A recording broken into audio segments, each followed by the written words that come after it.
Salut à tous et bienvenue dans ce troisième volet de notre section consacrée à la création d'une chanson.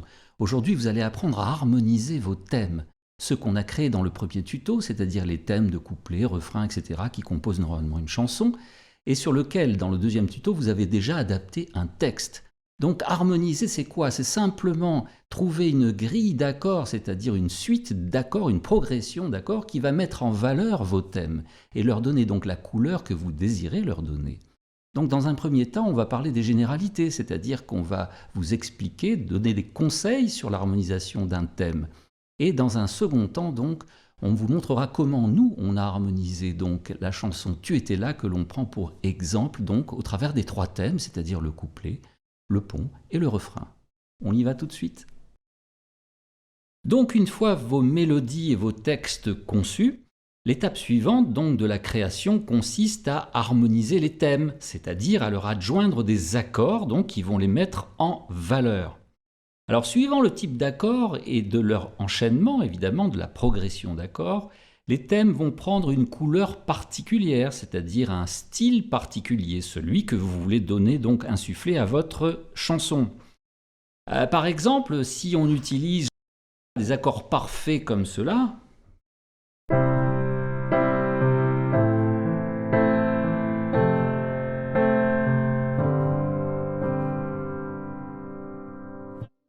là, on aura donc une chanson à caractère un peu basique, un peu traditionnelle, hein, chanson comme on les entendait effectivement il y a quelques années de cela. Alors au contraire, si on peut rajouter par exemple des neuvièmes à cette chanson, on va changer un petit peu la couleur, la faire évoluer un petit peu. Par exemple...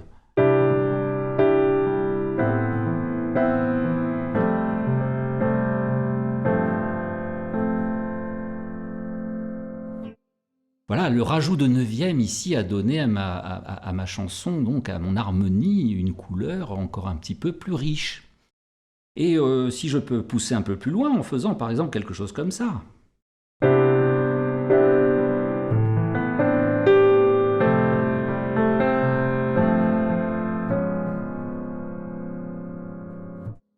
Alors là, je donne une couleur un peu plus jazzy hein, à ma chanson, donc c'est flagrant. On a ici des harmonies beaucoup plus riches avec des neuvièmes, des onzièmes, augmentés d'ailleurs. Sur le dernier accord, on l'a vu sur le sol 7 par exemple. Donc c'est tout ça pour dire que finalement, la couleur que vous allez donner aux accords et à leur richesse influence évidemment le style dans lequel vous voulez écrire votre chanson. Il y a aussi un autre paramètre important, c'est l'enchaînement des accords qui pourra faire donc référence à une époque ou un style précis. Par exemple, si on veut jouer tout à fait tonal, on va enchaîner des accords comme par exemple 2-5-1.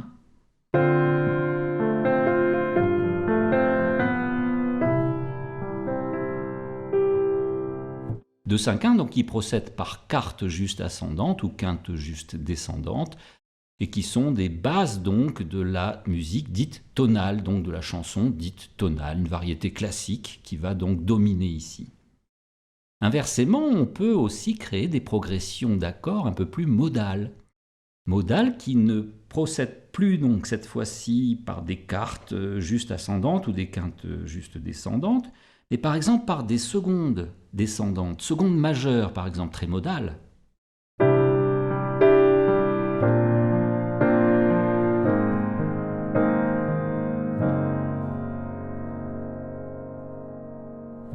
Voilà, ici on a une couleur un peu plus modale, ou par tierce également souvent, tierce ascendante, comme ça.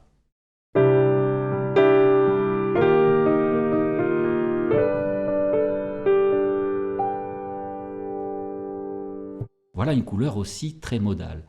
Donc la couleur modale ou tonale que vous insufflez donc à votre composition, c'est pas seulement effectivement la richesse de ces accords, mais c'est également l'enchaînement de ces accords. Les bases d'accords donc progressent de quelle façon hein, voilà. Donc la couleur harmonique choisie par le compositeur ou l'arrangeur donc va refléter non seulement une culture musicale, mais aussi l'instrument qu'il pratique. Que ça soit un guitariste ou un pianiste qui arrange et qui harmonise donc sa mélodie, le résultat sera complètement différent. Ceci est dû évidemment à l'accord de son instrument, mais aussi à la position de ses accords. Évidemment, les accords pour un pianiste et un guitariste ne sont pas étagés de la même façon. Alors maintenant, on va donner quelques conseils qui régissent l'harmonisation d'une mélodie et qui peuvent se situer à plusieurs niveaux. D'abord, la fréquence harmonique. Alors la fréquence harmonique, c'est quoi? C'est simplement le nombre d'accords que l'on met par mesure. Et qui reste bien sûr fonction du thème. C'est le thème qui décide effectivement quel type d'harmonie, puisqu'un thème en soi comporte tout, il comporte le rythme, il comprend l'harmonie, etc. Alors par exemple, je peux faire une fréquence harmonique à la mesure, si c'est une mesure à 4 temps par exemple, donc à la ronde. Par exemple, on aura 3, 4.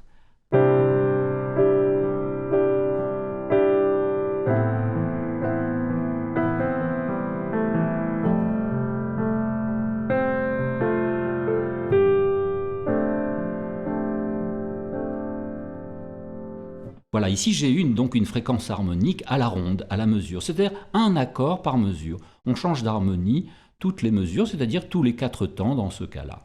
Il y a aussi un autre paramètre à considérer, ce sont les mouvements entre la mélodie et la basse. Par exemple, si la mélodie monte, à ce moment-là, je pourrais avoir par exemple une basse qui descend. À ce moment-là, j'aurai un mouvement contraire. Alors, on va donner un exemple, par exemple.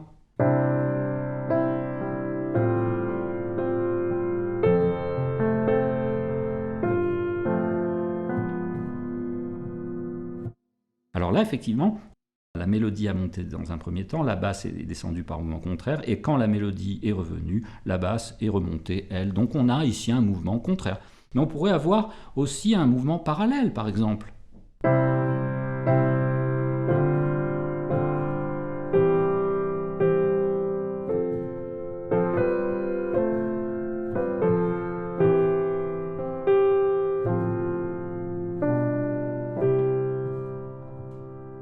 Voilà, ici donc un mouvement parallèle entre la mélodie et donc la basse. Alors aussi, il y a une autre forme dans l'harmonie, on parlera donc de contre-champ, c'est-à-dire lorsqu'on a un thème, la voix supérieure des accords peut aussi former une ligne mélodique intéressante qu'on appellera donc contre-champ. Ça sera donc un contre-champ au thème principal. Par exemple, ici, je fais un accompagnement sans la mélodie et on verra que la voix supérieure de ma main droite, ici, comportera quand même un aspect mélodique, bien qu'il s'agisse donc d'enchaînement d'accords.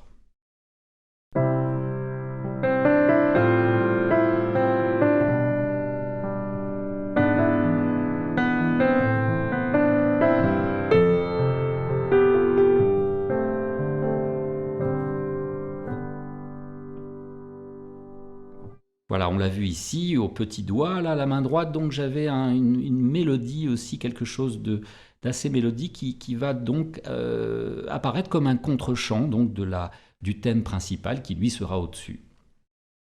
On va aussi parler des accords et des positions d'accords. Là, je vous renvoie évidemment à notre section sur les accords que vous devriez donc revisionner pour bien comprendre ce concept-là.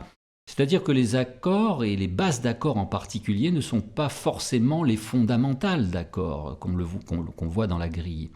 On peut aussi utiliser des renversements qui donneront effectivement une couleur un petit peu différente à l'accord, même l'accord parfait, par exemple.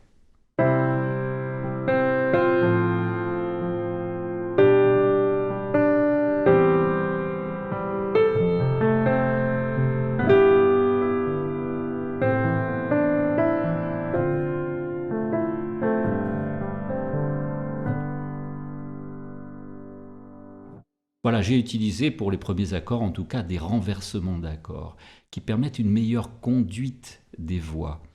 Et effectivement, lorsqu'on conduit mieux les voix, les accords, évidemment, l'harmonie sonne mieux, puisque c'est le but de l'harmonie, effectivement, de conduire chaque note de chaque accord vers les notes de l'accord suivant. Il y a un autre concept aussi, c'est que les notes de votre accord ne doivent pas entrer en conflit avec celles de la mélodie. Évidemment, par exemple, si on a une quinte juste sur Do, c'est-à-dire le Sol dans le thème, vous n'allez pas mettre une quinte augmentée, évidemment, le Sol dièse dans votre accord, puisque ici, il y aura conflit entre le Sol dièse et le sol bécard dans le thème. Donc on évite ça, on évite donc des dissonances, je veux dire. Il faut que les notes de votre accord soient en harmonie avec les notes de votre mélodie. Ensuite, on a vu qu'effectivement, donc, on pouvait composer donc, des thèmes et les harmoniser de façon tonale, par exemple en majeur ou en mineur. Hein. Je pourrais être maintenant en mineur et faire ceci.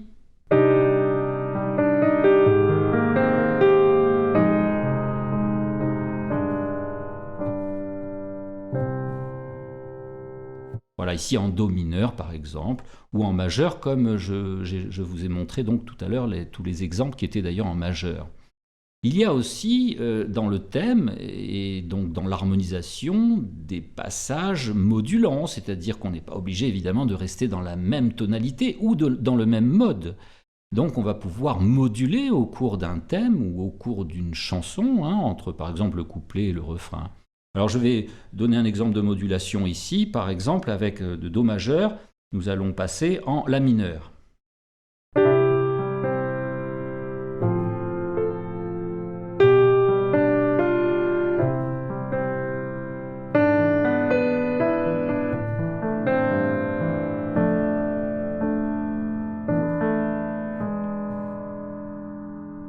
Voilà, et on s'arrête sur une dominante, donc de La mineur, mi dominante. Alors nous allons voir maintenant comment ont été harmonisés donc les trois thèmes de notre chanson Tu étais là de Stéphane Elia, que nous avons pris pour exemple donc tout au long de ces tutoriels sur la création de chansons. Alors, je vous rappelle que la grille sera notée en lettres, donc il est nécessaire d'apprendre hein, que A égale La, B égale Si, C égale Do, D égale Ré, E égale Mi, F égale Fa et G égale Sol. On aura aussi, lorsqu'on aura donc un accord sur une basse, ce sera un accord séparé par une barre oblique donc sur une basse, c'est-à-dire une note seule. On peut avoir aussi parfois accord sur accord, hein, c'est-à-dire à ce moment-là, la barre oblique, on l'a vu dans la notation des accords, est donc horizontale. Alors le terme maj donc signifiera majeur, min mineur, 7, c'est-à-dire lorsqu'on aura donc un chiffre juste après la lettre, il s'agira d'un accord de dominante, et ici de septième de dominante. Le rond barré, il s'agira donc d'un accord de quinte diminuée septième. Le rond, donc un accord de diminuée. Et sus4, sus4, substitution donc de la tierce par la quarte, un accord de suspension. Hein. Je vous conseille à ce sujet de revoir tous nos tutos sur les accords. Alors voici les grilles harmoniques qui correspondent donc aux trois thèmes qui sont décrits dans cette chanson. Donc le thème du couplet tout d'abord, nous commençons par un accord de Ré majeur et on obtient...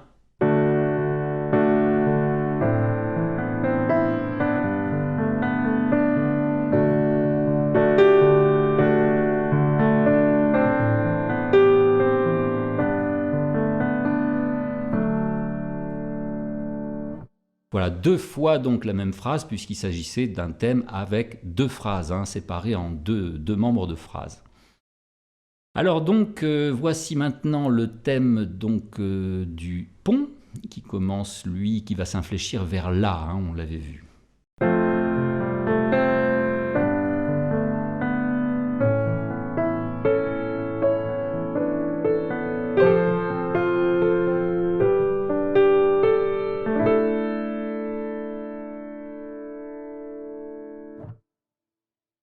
Et enfin donc le thème, donc les harmonies du thème du refrain, donc qui lui va vers Ré effectivement et qui commence lui aussi par un Ré majeur.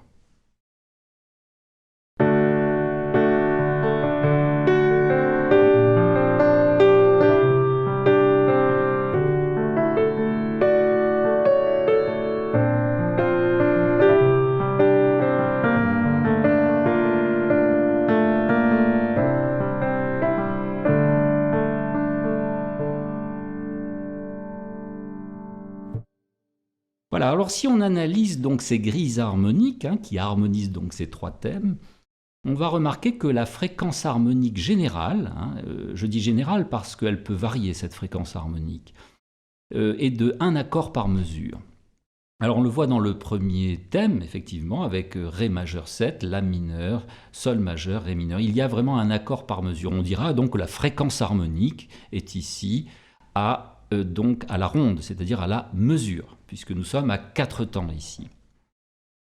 Ensuite, on va voir que le mouvement entre les basses et la mélodie est assez variable. Par exemple, il est plutôt contraire donc dans le couplet. On va jouer le thème avec, qui va faire.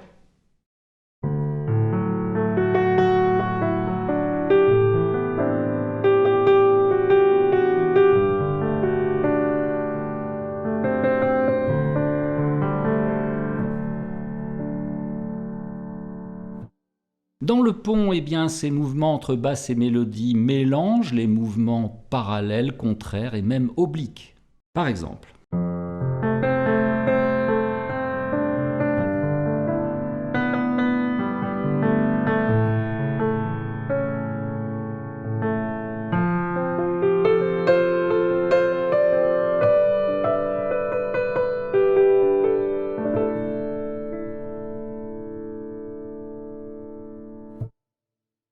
Et enfin, donc, dans le refrain, on aura un mélange de mouvements contraires et parallèles.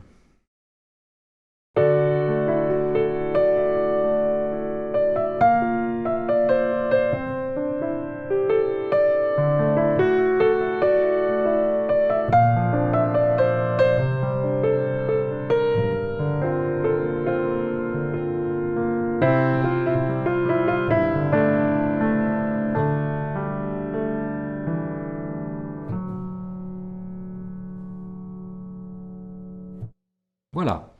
L'autre remarque, c'est concernant donc la grille harmonique, c'est-à-dire les progressions de basse de ces progressions d'accords. Alors, en général, on procède par des progressions de quartes dans le couplet ou quintes, par exemple entre Ré, La mineur.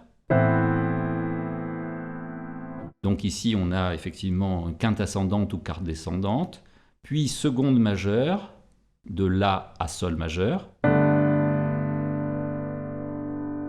et puis Ré majeur, encore, ici une quarte descendante de Sol à Ré. Alors comme on l'avait dit dans notre premier tuto sur la composition des thèmes, on avait vu effectivement que cette chanson était plutôt composée en modal, puisqu'on avait déterminé qu'il s'agissait pour le couplet 1 par exemple, un mode de Ré, du moins mixolydien. Alors dans le thème donc du pont cette fois-ci, on va se rendre compte que ce sont surtout des secondes effectivement qui prennent le pas, des progressions de basse par seconde. Et ça c'est très modal d'ailleurs. Par exemple Fa majeur, puis Sol, et La majeur. On enchaîne.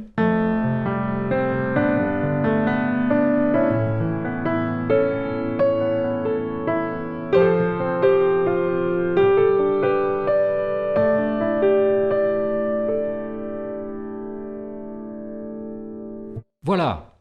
Enfin, le thème donc du refrain cette fois-ci, lui, procède plutôt par des secondes et des tiers, ce qui lui insuffle aussi une couleur un petit peu modale. Par exemple, Ré majeur, 9,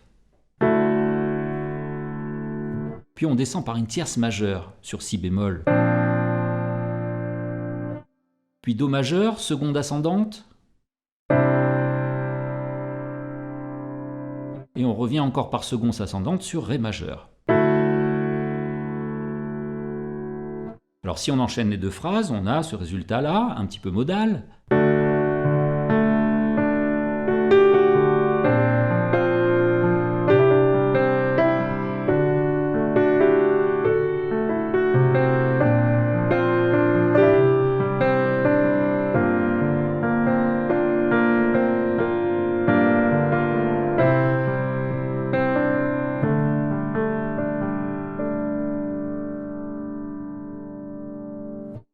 Voilà donc une grille harmonique des basses qui procèdent par des mouvements très variables et en particulier des mouvements qui font référence à une musique plus modale. Alors on l'a vu, effectivement, le ré modal est très employé. On a parfois quelques réminiscences du ré blues, hein. On voit dans le thème du couplet notamment, hein, ré blues entre le fa dièse et le do bécard. Ça, nous l'avons vu déjà dans le tuto donc, concernant la création des thèmes. Voilà, ensuite donc on va voir les progressions d'accords elles-mêmes cette fois-ci. Alors dans le couplet, on a donc ré majeur, premier degré, puis cinquième degré, la mais mineur, parce que la dominante de la serait la, do dièse, mi, mais là on a un la mineur, ce qui lui confère aussi cette couleur modale. Puis un quatrième degré, sol majeur, et un premier degré ici, ré majeur à nouveau. Alors on voit bien la couleur modale ici. Tout d'abord on descend de do à la, hein, tierce descendante, puis ensuite donc sur le quatrième degré donc le sol, et surtout la cadence finale de sol à ré. Ça fait une cadence en fait en ré, ça fait 4-1. 4-1 c'est ce qu'on appelait la cadence plagale. Donc cette cadence plagale effectivement fait vraiment référence donc à la musique modale. Alors, dans le pont, cette fois-ci, nous avons fa majeur. Donc, qui serait un sixième degré, en fait, puisque ce thème du pont s'infléchit vers la, hein, vers le ton ou le mode de la. Donc, on aura sixième degré. Puis septième degré, sol majeur. Mais c'est un sol bécard et non pas un sol dièse, donc ce qui nous aiguille effectivement vers la modalité, puisque de sol, au lieu de sol dièse, un sol bécard qui ira sur la. Et dans le refrain, donc, qui revient en ré, nous aurons d'abord un premier degré, ré majeur, et puis un sixième degré, le si, mais bémol, ce qui donne aussi cette couleur modale. Donc ensuite qui remonte sur do majeur, donc si bémol do, donc par seconde majeure ascendante, hein, caractère également modal. Et de do, on revient à ré. Et on le voit qu'il ne s'agit pas d'un do dièse, hein, comme dans la musique tonale, qui serait la sensible donc de ré. Mais là c'est un do bécard. Do bécard, ça fait une cadence donc 7-1, et plus exactement bémol 7-1, puisqu'il s'agit d'un do bécard.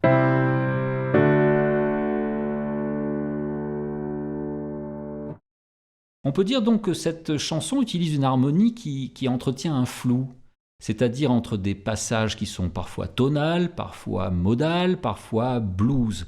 Et ça donne à ce caractère de chanson donc un style assez mélancolique. Voilà, donc j'espère que ce tuto vous aidera à présent à harmoniser vos propres thèmes. L'harmonie est donc importante puisque ça sera la couleur que vous voudrez bien donner donc à votre produit final. Alors comme on vient de le voir, l'harmonie donc donne une couleur donc à vos thèmes. Il les transforme complètement, il les habille. Alors donc dans le premier tuto, nous avions vu donc la composition des thèmes, le second donc l'adaptation du texte, et ce troisième tuto donc nous avons vu comment harmoniser donc vos mélodies. Alors la prochaine étape, et je vous donne rendez-vous, ne le loupez pas, sera consacrée à l'arrangement. L'arrangement c'est quoi? C'est passer donc d'une composition simple à la guitare ou au piano, à la couleur, c'est-à-dire à l'orchestre, quels instruments utiliser, comment les placer, les drums, les basses, les chœurs, etc. Donc je vous donne rendez-vous au prochain tuto. Merci de votre présence. Voilà, si vous appréciez nos tutoriels, merci de nous laisser un like, de partager et de commenter. Vous pourrez vous abonner à la chaîne Music Classroom pour ne manquer aucune nouveauté, ou encore visionner la playlist de toutes les vidéos concernant donc ce même topic, et enfin télécharger les e-books et les exercices correspondants pour une formation musicale complète. Voilà, tous les liens directs sont en fin de description de vidéo. Quant à moi, je vous remercie de votre écoute et à très vite.